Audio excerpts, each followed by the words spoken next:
Hallelujah.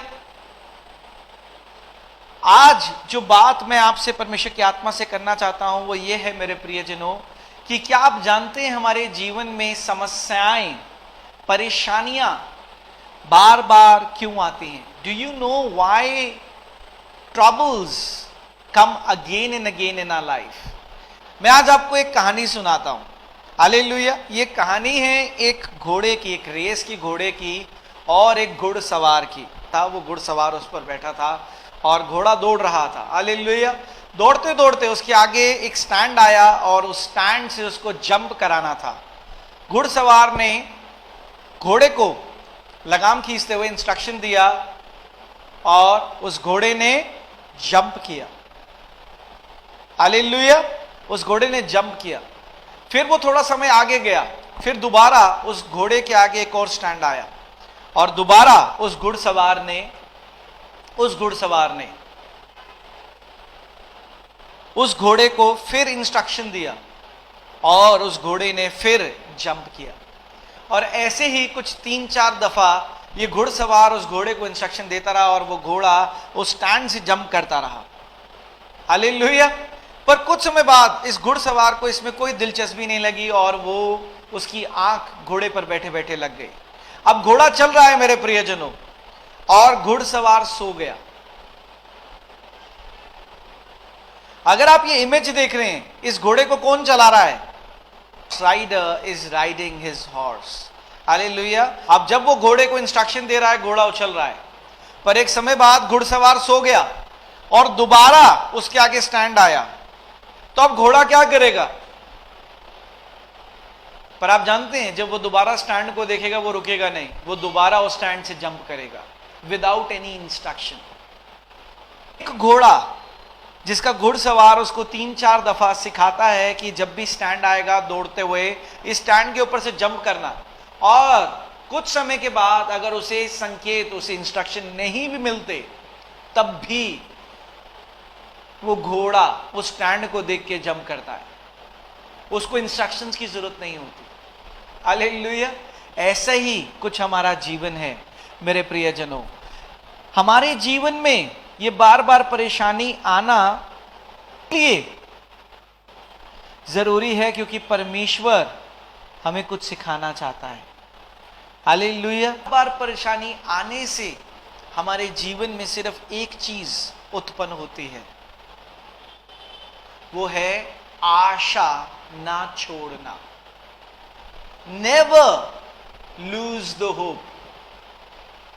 कि शायद आप इस बात से अज्ञात हैं, पर यह बात आज मैं आपको बताना चाहता हूं परमेश्वर की आत्मा से कि हमारे जीवन में बार बार परेशानियां इसलिए आती हैं क्योंकि परमेश्वर हमारे जीवन में उस आशा को उत्पन्न करना चाहता है।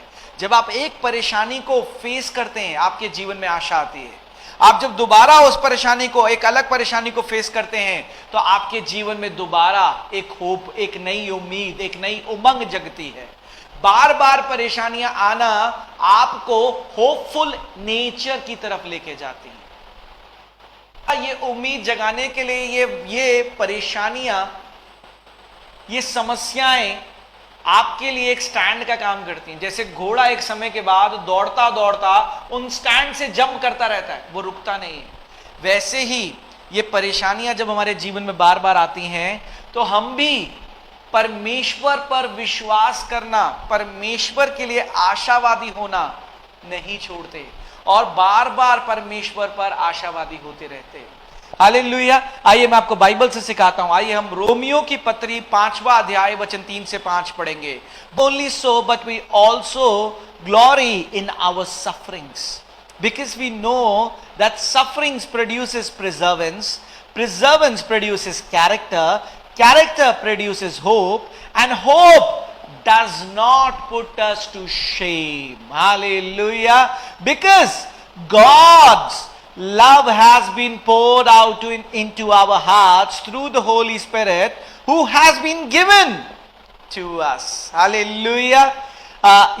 यही, केवल यही नहीं, वरन हम कलेशों में भी घमंड करें, यही जानकर कि कलेश से धीरज और धीरज से खरा निकलना और खरे निकलने से आशा उत्पन्न होती है।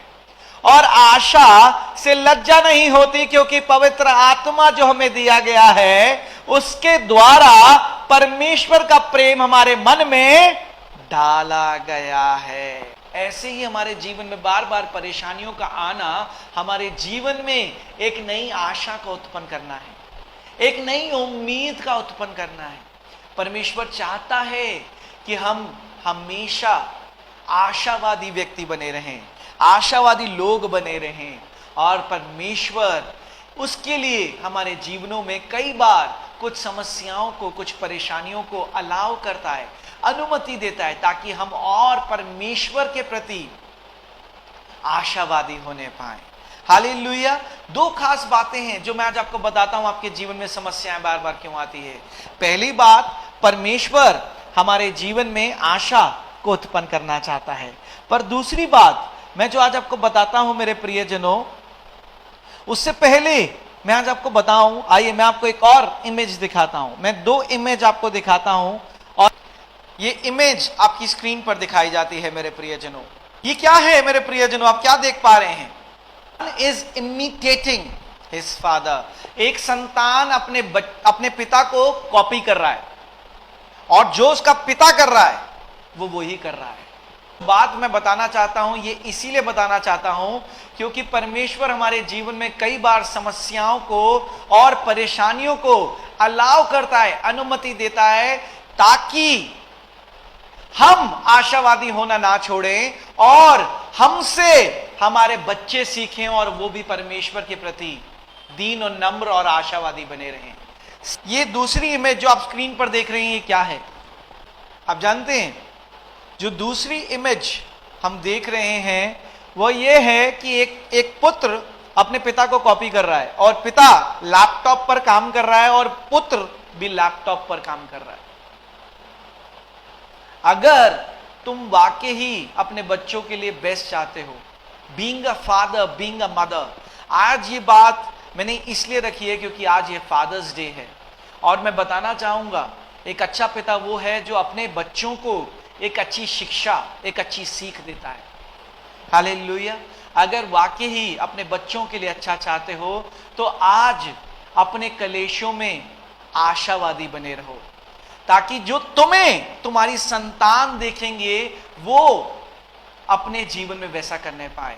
मैं बहुत समय पहले आई थिंक 2013 में शायद डॉक्टर जॉन वेस्ली से मिला। मैं 2 बार उनसे मिला, मुझे प्रभु ने अनुमति दी किसी कॉन्फ्रेंस के दौरान।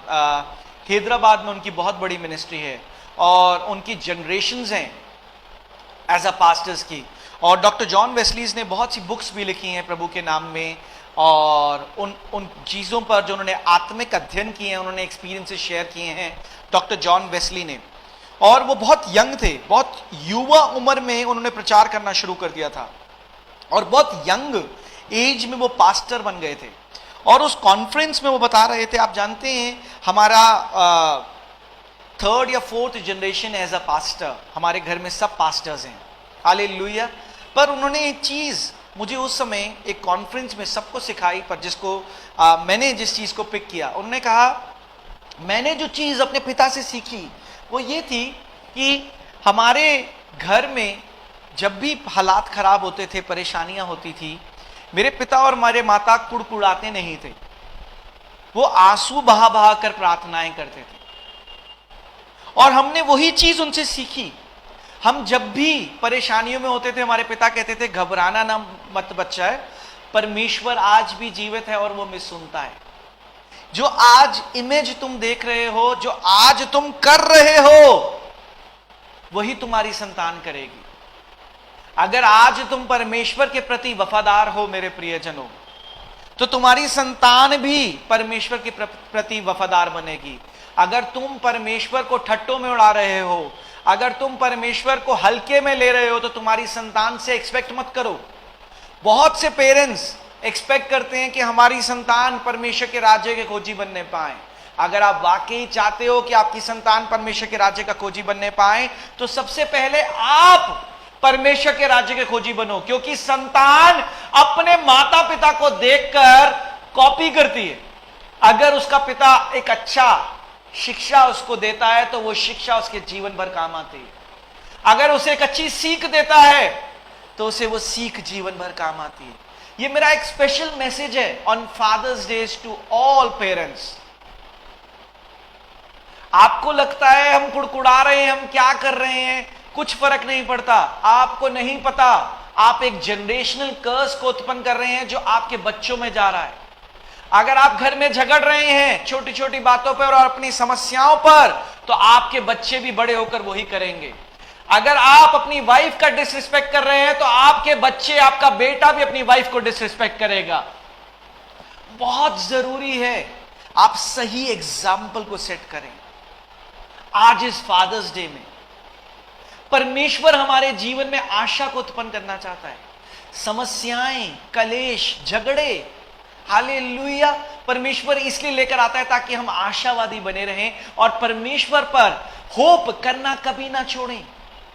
पर बहुत से प्रियजन, मैं माफी चाहूंगा इस बात को कह रहा हूं, कि जो इसको उल्टी रीति से एक डिफरेंट डायरेक्शन में, एक ऑपोजिट वे में कर रहे हैं।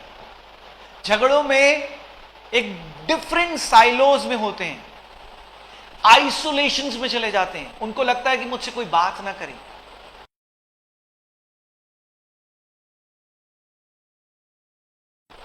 मैं प्रार्थना कर रहा था, आप जानते हैं मैं इस बात को जो आज आपसे शेयर कर रहा हूं, 2 हफ्ते पहले इस वचन के लिए रोक दिया और कहा फादर्स डे पर इस मैसेज को, इस संदेश को सबके साथ साझा करना, ना कि सिर्फ पिताओं के साथ पर माता पिताओं के साथ, ताकि हर कोई जानने पाए कि आपको अपने कलेश में, अपने झगड़ों में उस परमेश्वर पर आशा करनी नहीं छोड़नी। अगर आप नहीं कर सकते तो आप अपने बच्चों से एक्सपेक्ट मत करें, क्योंकि आपके बच्चे वही करेंगे जो आप कर रहे हैं। आज कितने माँ बाप परेशान हैं कि हमारे बच्चे मोबाइल पर लगे रहते हैं। परेशान हैं, हमारे बच्चे मोबाइल फोन पर लगे रहते हैं, हमारे बच्चे टीवी देखते रहते हैं। माफ करना, क्या आपने कभी अपनी टीवी देखने की इच्छा बंद करी? क्या कभी आपने अपने आप को उन मोबाइल फोन की वीडियो से आजाद किया? आज जिन बच्चों से मिलो, जिन माँ बाप से मिलो, हर कोई कहता है अरे हमारा बच्चा तो रोटी नहीं खाता बिना वीडियो देखे। क्यों? क्योंकि भैया माँ बाप भी बिना वीडियो देखे खाना नहीं खाते। बच्चा अपने माँ बाप को देखकर करता है। 2 खास बातें जो मैं आज परमेश्वर की आत्मा से आपको बता रहा हूं। एक, हमारे जीवन में बार बार समस्याएं इसलिए आती हैं ताकि हम परमेश्वर पर आशा करना ना छोड़ें। और दूसरा कारण यह है समस्याओं का आना, ताकि आपके बच्चे आपसे एक अच्छी सीख लेने पाएं। क्या आप अपने बच्चों को अच्छी सीख दे रहे हैं अपनी समस्याओं में, अपने कलेशों में, अपनी परेशानियों में? अगर आप नहीं दे रहे तो उनके लिए क्या प्रार्थनाएं कर रहे हैं कि प्रभु जी उनके ऊपर कभी परेशानी ना आए? परेशानी आना लाजमी है, पर परमेश्वर में बने रहना अनिवार्य है। Problems shall come and go, but it is more important to be always around the presence of the God. Hallelujah. बहुत से पेरेंट्स मुझे कहते हैं कि प्रार्थना करो, हमारा बच्चा आज प्रभु में नहीं है, आज वो गुनगुना है। आपने क्या किया अपनी परेशानियों में? जब आपके हस्बैंड्स, आपके पार्टनर्स, आपके स्पाउस, आपकी वाइफ आपको कहती थी आओ प्रार्थना करें, मुझे नहीं करनी, तुम कर लो। आओ फैमिली प्रेयर करें, तुम कर लो, मैं तुम्हारे साथ बैठा हूं। वही बच्चा करता है। आइए हम बाइबल से देखते हैं, मत्ती 12 अध्याय वचन 33। Make a tree good and it's fruit will be good, make a tree bad and it's fruit will be bad, for a tree is recognized by its fruit. Hallelujah. यदि पेड़ को अच्छा कहो तो उसके फल को भी अच्छा कहो, या पेड़ को निकम्मा कहो तो उसके फल को भी निकम्मा कहो, क्योंकि पेड़ फल ही से पहचाना जाता है। का फल यहोवा की ओर से होता है। आपकी संतान एक फल है। अगर आपको फल संतान के साथ कहना अच्छा नहीं लगता तो ये बाइबल कहती है गर्भ का फल यहोवा की ओर से होता है। बहुत से लोग कहते हैं हम चाहते हैं हमारा बच्चा वर्शिप लीडर बने, हम चाहते हैं हमारा बच्चा एक अच्छा प्रचारक बने, हम चाहते हैं वो एक अच्छा प्रभु का दास बने, पर आपके चाहने से ज्यादा आपको उसके लिए इमिटेट करना जरूरी है, उसके जीवन में वो चीज को डेमोन्स्ट्रेट करना जरूरी है कि आप जो चाहते हैं पहले वो अपने जीवन में डेमोन्स्ट्रेट करें, तब वो कॉपी करेगा। बच्चा अपने माँ बाप को देखकर कॉपी करता है। आज की डेट में ये ट्रेंड नहीं बन गया बच्चों को वीडियोस देखने का, क्योंकि माँ बाप ने ये ट्रेंड बना दिया है। वो खेलना मांगते हैं, माँ बाप कहते हैं बच्चे टाइम नहीं है, मेरे को बहुत काम करना है। माँ बाप फोन लैपटॉप्स पे लगे हैं, बच्चा वही कर रहा है जो उसके माँ बाप कर रहे हैं। एक अच्छा पेड़ बनिए आज फादर्स डे पर, और परमेश्वर के साथ ये वाचा बांधिए कि परमेश्वर अब से मैं एक अच्छा पेड़ बनूंगा, ताकि मैं हमेशा आपके प्रति आशावादी बना। एक अच्छा पेड़ बनिए, क्योंकि पेड़ एक फल से पहचाना जाता है। दफा फिर fellowship in long mission church के माध्यम से सभी पिताओं को विश करना चाहता हूं, संबोधित करना चाहता हूं, हैप्पी फादर्स डे।